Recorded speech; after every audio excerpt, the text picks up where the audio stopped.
আজকে আমি super clay দিয়ে একটি ঝুড়ি বানাবো কেলেগুলোকে সাজিয়ে রাখার জন্য। চলো শুরু করি। প্রথমে গোলাপি রঙের একটি কেলে নিয়ে লম্বা করে গোল গোল করে পেঁচিয়ে নেব। এরপরে বেগুনি রঙের কেলেকে গোল গোল করে ফুলের পাপড়ি দিব।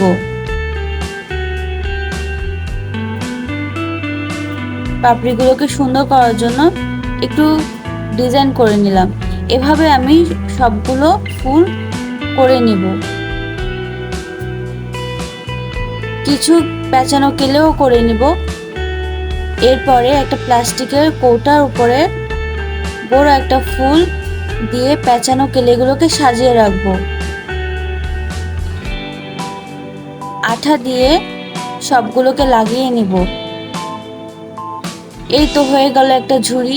ভেতরে আমি কাগজ দিয়েছি যাতে ফুলগুলোকে আটকে থাকে, আর একটু রং করে নিয়েছি সুন্দর লাগার জন্য। এরপর একটা ক্লে প্যাকেট খুলে কেলেগুলোকে সুন্দর করে সাজিয়ে নিলাম। এই তো হয়ে গেল একটা সুন্দর ঝুড়ি।